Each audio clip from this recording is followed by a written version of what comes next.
Hey guys, welcome back to Total Tactics FPL. It's Fran here and I'm back with my Game Week 8 cheat sheet. So as you guys know, because we have the blank game week last week and also a blank game week this week, we do have a situation where a lot of the assets in FPL have changed in terms of their priority in our teams. A lot of people are employing the use of the wild card. I personally am myself. And our estimations of teams such as Brighton have definitely fallen, not only because they have a blank in Game Week 8, but also because of the managerial change, with Chelsea looking a little bit more interesting with the Potter appointment and Brighton unfortunately losing one of the top managers in the country. If we do move on to the midfielders, though, at 4.5 to 4.9, we have one of our first set of big changes. Bailey actually rises back up to the top of this kind of enabler territory. And the reason why is simply because Bailey has fantastic games. You've got Southampton, Nottingham Forest, and even Bournemouth later in the future. And that's why Bailey is such an interesting asset. I feel like he would make a lot of sense if you're trying to move your team into a direction of a 4-3-3. That's the kind of space that I would love to operate as a Bailey owner, because I would probably have both Pereira and Bailey in that situation. If you're going for a threemium, I think that might even be the template that you like. Having Bailey, having Andreas, having some cheap defenders, and then topping them up with either one of Salah or De Bruyne, and then Haaland and Kane, if you really think that's the way to go.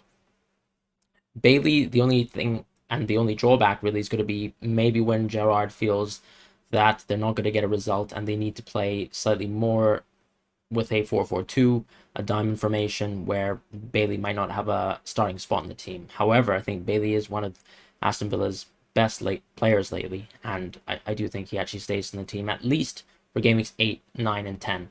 Beyond that, I don't really know, because the punt for Bailey could be quite short term. What I also like Bailey for, which FPL Olympian also pointed out on Twitter, is to actually cover as a Zaha replacement. If you don't like the fact that Zaha blanks and then has a tough game versus Chelsea in game week 9, why not go Bailey short term, see what you can get out of it? Because he might be a more interesting 2-week punt than anyone else that's cheaper than Zaha. Willock is someone who joins the list. He's just a Newcastle asset. Do you really want to go for Willock? Honestly, no. That's why he's a third tier option. I think Newcastle attack, or anyone involved in it, is going to be interesting when you look at these sea of fixtures up until United. But ultimately, is Willock one of the Newcastle assets do you want to actually take a spot in your team for? No. 5.0 to 5.9 assets, you have Gordon and Gray rising to the top, and that's simply because they occupy a very interesting spot in FPL. Right now, because so many people are interested in going for some of these 7.x assets or 8.x assets, you do need some players who are budget enablers. And if you're not confident in someone that isn't like a Bailey, then potentially you could move into someone like a Gordon or a Gray. And what's nice about Gordon and Gray is you don't have the issue of them being rotated, and their fixtures do still get quite good again after game week 11. Now, obviously, I have Everton as a white fixture, or most of their matches I've designated as a white fixture because they've been really poor lately. But I can definitely see them be able to scrap results out, at least from the offensive point of view, because we've seen some positive numbers so far from both Gordon and Gray. I would say Gordon's the asset that I would like to go with, simply just because he's more direct when it comes to actually looking for chances and looking for shots. He takes much more shots than anyone else in this Everton team, and that's the difference with someone like Demarai Gray for me, who is obviously a very interesting technical dribbler. But when it comes to end product, I do think Gordon has actually developed quite a bit more in that territory. Souček is going to be the second option here in the second tier, and the only reason why he is because he occupies an interesting spot where, because West Ham have such great fixtures until game week 16, where we have the World Cup stoppage, Souček might be one of your answers at a very, very interesting budget price point. And if you don't back Everton as a team, then maybe you could go for someone who is interesting from a set piece point of view. From open play, yes, he scored a goal with that Antonio assist that we talked about a few weeks back, but do you really expect that too often? Yes, he has more expected goals per 90 than Bowen, but is that a consistency that we think will happen for the rest of the year? I don't really think that's the case. Almiron and Gibbs White are also similar. I think unfortunately they pale in comparison to some of these assets here. Gibbs White is more of a box-to-box mid for me. Good vision, could get assists from here to here, but not really an interesting asset because he isn't the same goal threat such as a Gordon or Gray, or doesn't have as good fixtures when it comes down to West Ham being a stronger team when you look at Souček. 6.0, 6.9, Martinelli still remains as one of the top assets. I actually think that if you're wildcarding, the only Arsenal asset I would probably keep alongside maybe Bukayo Saka is going to be Martinelli. Martinelli just looks like such an interesting asset. He's still really well priced, has better underlying stats than Saka, and I really can't see why, especially if you got Martinelli early, why you'd trade that value away, because he just looks so threatening this year. And a lot of people have mentioned that, yes, Arsenal, whilst they're playing at home versus some of these top teams, I still think they'll have the chance to counter. I don't really see Arsenal dominating teams on the ball for 60, 70 minutes, there's going to be chances, and they're going to play much more defensive versus teams like Liverpool and City, which are going to be fixtures that they have in the near future. Even versus Tottenham, we could definitely see them attacking, but it doesn't mean Martinelli is necessarily worse of an asset. He just becomes a little bit more creative when they're more ball dominant. So I love Martinelli as an asset. St. Maximin, I think I have to put an asterisk here. And the unfortunate thing is simply, if he's ready to play versus Bournemouth and ready to start, he becomes the top asset in the game. However, it seems like he might not. So I would probably hold off on going for St. Maximin for the time being. But he does look like a very explosive asset at that sort of price point. And it's the only player I would say now who has comfortably shown us anything in this price territory who actually has good fixtures, because Rashford, unfortunately, is the other player I would say who's quite interesting, but clearly doesn't have the fixtures. He's got a blank, then he's got City, whereas St. Maximin, at least, let's say if he doesn't start versus Bournemouth, you've got Fulham and Brentford, and then a series of good games, to be honest, anyways, notwithstanding the United game. Paqueta is an asset who's in the second tier here. Paqueta is someone who I'm really interested in. I'm going to watch him in the Conference League tonight, just to see how he looks with West Ham, just to see whether he actually might be worth spending some funds over, as opposed to going for Souček, who I'm not so interested in open play, or Bowen, who just really hasn't shown us anything other than a penalty in the Conference League last week. So that's the kind of situation we have. Paqueta is someone who has great underlying stats coming from Ligue 1, but I need to watch him play myself. I just think he's well priced based on his historical statistics. As far as Rashford, Odegaard, Barnes, these are all assets I wouldn't really consider right now. If anything, I'd probably think about transferring out of Odegaard, and Barnes is someone that you could go for if you really wanted to look for a differential to Maddison for some reason. Moving on to the second part of the midfielders, we got the 7.0 to 7.9 assets, and Zaha rises to the top even though he's got a blank game week this week, and that simply is due to how good he's been as a player lately, even amongst a sea of tough fixtures for Crystal Palace, and then what he could be eventually, even as soon as game week 9. We've seen Zaha score historically versus a team like Chelsea. Chelsea are still a team that I would say are in the works. I don't think Potter's going to make them a world beater by next week, and that's kind of the timeline that we have with Zaha. Obviously, we've got the international break as well, but a lot of players will be going out because Chelsea obviously are a top team. A lot of their players won't have the time to spend with Potter to make sure that they've improved a ton, and that's kind of the situation that Chelsea finds himself in, whereas someone like Zaha has been in form all season, and I really think he can only get better as the fixtures get easier, and that's why Zaha remains as a top option. When you contrast that to some of these other assets here, look at the United players, where I would say Rashford's a little bit more interesting, especially at this sort of price point, compared to Sancho and Anthony. When you look at Bernardo, Gundogan, simply put, I think Foden is actually a better asset and worth a little bit of a cost increase because of how uninvolved Gundogan and Bernardo have been in recent games. I think if you look at any of the touches inside the box, it's De Bruyne or Foden really that you want to go with City. There are players obviously like Mahrez and Grealish as well who occupy wing positions, but they're just not interesting whatsoever, especially with Haaland joining the team.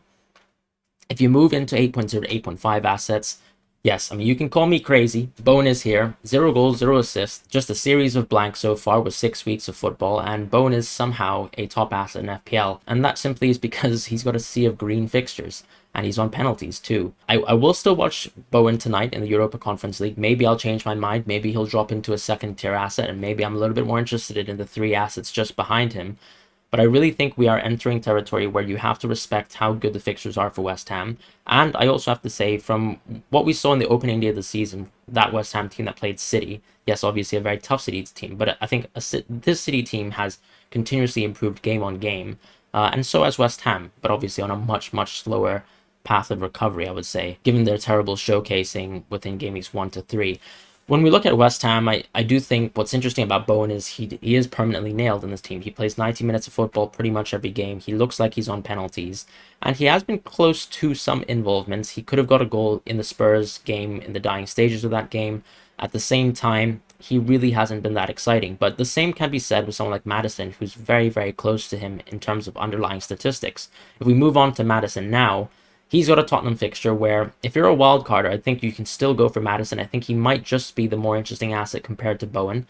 And that's simply because he's got Nottingham Forest and Bournemouth. Those are much easier games than what a green fixture like Wolves or even a Southampton present per now. I think Everton's a little bit easier when we look at Bowen's fixture because of Pickford being out. But I do really love Maddison's fixtures as well. I think it's just about capturing these players at the right time. If you guys are making decisions between these players here in these price brackets and you want to go with 2 of them, I do think it's a little bit safer to go with one of the Foden/Saka bracket because you have a little bit more confidence in the quality of their teams and the quality of their play, because someone like Foden is probably going to play 60 to 70 minutes, but he plays for one of the most effective goal scoring teams in the league.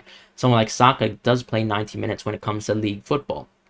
And that's a huge plus for effectively the second best offensive team in the league. When we look at Bowen Madison, they're one of the worst teams in the league. And the difference is they've got form, they've got fixtures, and they're two of the talismans of those teams. And going forwards, if you're expecting West Ham or Leicester to ever post up good results in the sea of good fixtures, it should really be these two players that you're banking on. And that's kind of what I think the big trade-off here. I think the easiest way or the safest way to go around a wild card, or even to implement some of these players in your team, is to go with one of the more trusted players who still have okay fixtures, or go with and also top that up with one of the players who haven't really shown us much this season. Kulusevski for me is one of the greatest punts of this week. A lot of people are going to look at the cheat sheet and think that Kulusevski is not an option, but especially after that stinker of a Sun performance in the Sporting game, I do think Kulusevski has a strong chance to start, and that means you could punt into Kulusevski. What I like about Kulusevski is if you already have Zaha on your team and Zaha's sitting on your bench, what you could do is maybe punt Kulusevski and then go straight to Maddison in the next game week, especially if you're not planning to do a sort of one game week booked transfer to Salah. That could be the punt that a lot of people will miss out on, because a lot of people will be going for Kane, a lot of people will be going for De Bruyne, and I don't think many people will be going for Son. As you can see, Son doesn't even sit in my cheat sheet because I really think there's a high chance he doesn't even start, and I just want people to avoid Son this week for cautionary reasons. And Diaz is someone who unfortunately drops. Diaz is someone who's been electric for this Liverpool team, but I do think there's a point where you have to say he does deserve some rest. And on top of that, this Liverpool team still haven't shown us enough, where I would say I'm confident in owning Diaz in fixtures such as a blank Arsenal and City in the next 4 weeks. Brighton is a great game, but really if I had to pick one Liverpool asset for that game, it'd probably be Salah, and I'd probably only go there if I was a KDB owner. As far as Mount, or a Son owner if I really went for that risk. As far as Mount, Chelsea, he does rise because I do think he will actually play a key role in this Potter system. I think when you look at the bench and the depth that Potter has, it's actually not very strong, and Mount's actually probably going to be one of the options that he does call upon and rely on to actually create effective goal scoring within this Chelsea team. So far, we've only seen Sterling being a good asset, really, from the attacking point of view. He's almost single-handedly willing this Chelsea team forward when it comes to goal scoring contributions, and that's exactly why he remains as a top option. De Bruyne sits alongside Sterling because he's just got great fixtures up until the Liverpool fixture, and simply put, he's looked incredible, and he's matched Salah every step of the way whilst being cheaper. Moving on to the forwards, it's just falls here, and that is basically me outlining that there are only few options to really stick with during this period if you're a wild carder, or if you're someone who's just looking to tick along with your team and look for good fixtures and attack them. The forwards are the best position in FPL, however they are gridlocked in the sense that there are only 4 to 5 viable options for now. I would say Solanke and Watkins are the only differentials that sit around these lists, and I wouldn't really be tempted by any of the orange assets. If I just quickly went through the top assets, I think Mitrovic is the absolute best option when it comes to budget forwards, and definitely the best option in FPL that isn't a premium. Tony and Isaac have to duke it out because Isaac has the fixtures, whereas Tony, I think, is actually starting to become incredibly fixture-proof. He's on penalties, he's on free kicks, which he scored a fantastic one versus Leeds, and honestly, the class he showed in all 3 goals versus Leeds was something that was incredibly impressive, whatever you think about Leeds' defense. Tony is someone who definitely can even kick on as soon as game week 9 because he's got Bournemouth right after. When you look at Watkins, he's someone who's also done quite well this season. Yes, I don't really rate Watkins as a player, but I can't deny that he's got good fixtures, and he's got Bournemouth in the near future, he's got Leeds, Nottingham Forest, and even Southampton at home. So if you're really tempted to go differential, you don't like Tony or Isaac for whatever reason, which I wouldn't recommend, I guess you can go Watkins. Jesus still remains the top option for me. I still think he's someone who can tick along super well until game week 12. If you're someone who's not wildcarding, you're planning to wildcard in game week 13, potentially to just bring back your City and Arsenal assets, I actually think Jesus could survive all the way up until 11, and that's how good he is as an asset. Haaland and Kane still top options, and potentially better than any other 2 premiums in the game. The weird thing, of course, is that they sit in the premium spot where Jesus, Isaac, and Tony are just as reliable, and probably Mitrovic has already nailed on to another spot in that forward 3. So to make a decision between Kane and another premium is going to be quite tough, especially since Salah will present himself as an option as soon as 9, or if you're a manager who's happy to go away with Salah and is a little bit more, I guess, risk aggressive, you could go for Salah at 12 at the latest. Moving on to the defenders, we've got a sea of changes here, and that really comes down to the fixtures changing and also the Brighton impacts, and not to mention just the rise of Newcastle.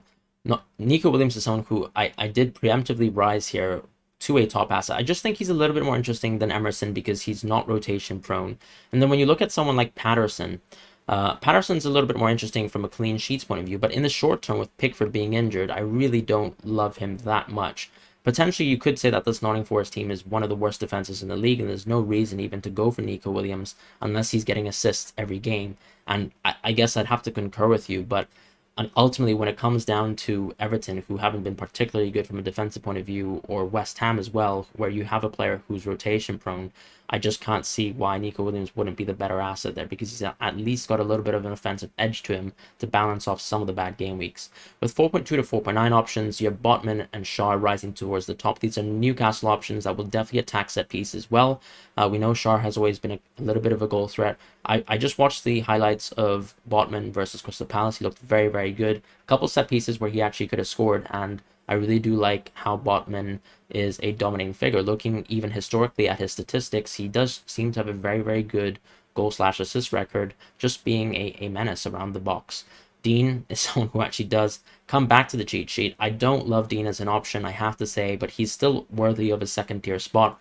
He just has good fixtures at the right times. Game week 12 is an opportunity for us to look at assets that can hopefully space our team well. He's got a good fixture there. Southampton at game week 8 is very, very good too, especially for wildcarders who are looking to have James and even Fofana in their teams. And this is a good opportunity to play someone like Dean versus a Southampton. Zuma and Soufal are also options here. Don't actually really like Zuma for different reasons to Dean. I won't talk about that. Soufal does seem like the more nailed West Ham asset, but he just really seems like a very unattacking player at this point in time, and I don't think he's shown much quality since the Euros at all. So similar to Shaw, he's fallen off a cliff. Zuma is a huge goal threat, and I think he remains as one. The question is whether Zuma will actually score in the right fixtures, and potentially I think when you have Zuma and you're relying on him to get a clean sheet in some of the nice fixtures such as game week, let's say 8, you could potentially just have Zuma filling in the right weeks. Even the Wolves fixture is a nice one, and I guess you could bank on him hopefully getting a header, but it's not going to be consistent. But at a 4.4 price, can you really complain?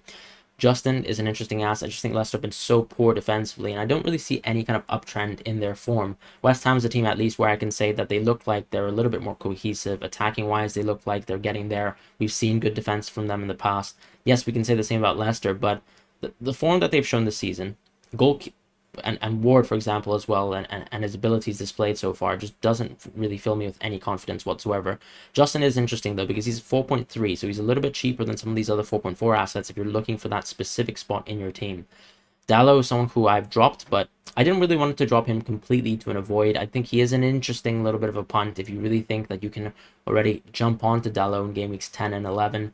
Ultimately, it's a fixture at home versus Newcastle, and you have an Everton fixture that hopefully where he can get a couple bonus points and even assists versus a much weaker Everton team. So he's an option there. Saliba, Fofana, and Sessegnon.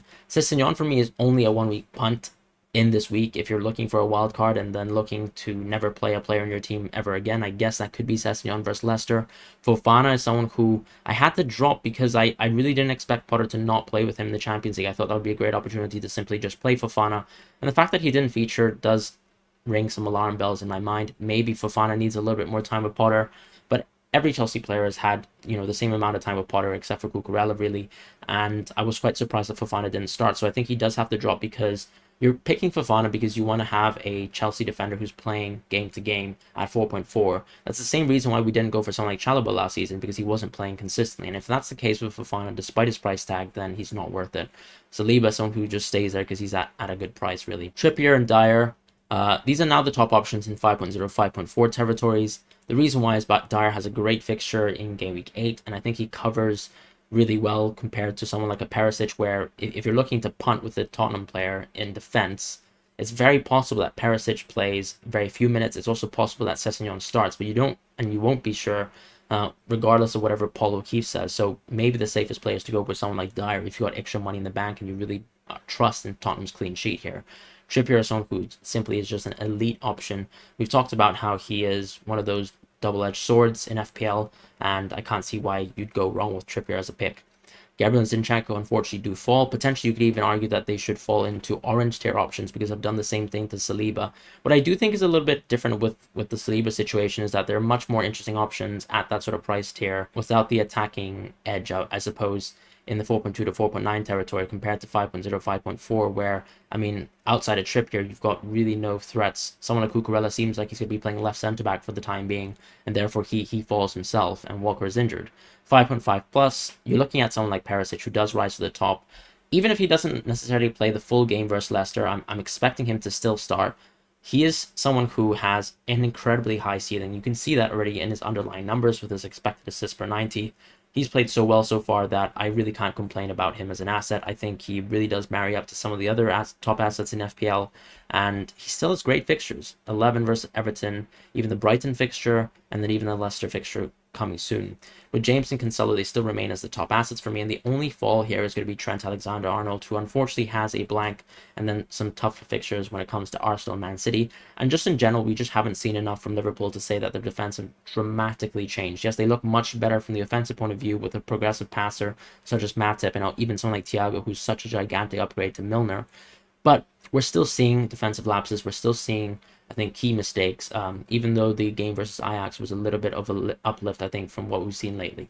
Last but not least, we have the defenders, and I think it does mimic some of the changes that we've seen so far with the defenders as well. So 3.9 to 4.4 range, I have actually put Iverson as a new asset and dropped Ward towards his level. I do think that there is an interesting opportunity here to say that Ward has had so many poor performances back to back that Iverson could be an interesting option on the wild card, just to at least provide second coverage of your keeper spot, save you 0.1 in the bank, and potentially usurp Ward as the leading keeper for Leicester. The one thing I would say so far is, despite Ward's terrible performances lately, Brendan Rodgers has defended him quite adamantly, and that might be the reason why Iverson will still stay off of Leicester's starting goalkeeping spot. At 4.5 to 4.9, you have Leno, who actually does become a new option, and even Guaita as well, who might not play consistently. We've seen that Guaita in the past has not always started for Crystal Palace for whatever reason. Some illness, injuries, some weird issues, I suppose, with even Vieira's selection and his rotation of keepers. But Leno becomes an interesting option because Fulham have a really good run of fixtures, and he is actually very, very well priced. When you look at someone like Guaita, for me, he's the one who actually has a sea of great fixtures going forwards, but does have a blank in Game Week 8, so it feels so weird to move into him now because you wouldn't wildcard into someone like Guaita, unfortunately. As far as Sanchez, Henderson, even Mesley, these options all drop. Sanchez, I don't really like the managerial change. I think that will things negatively for Brighton going forwards. Their fixtures are also very, very bad.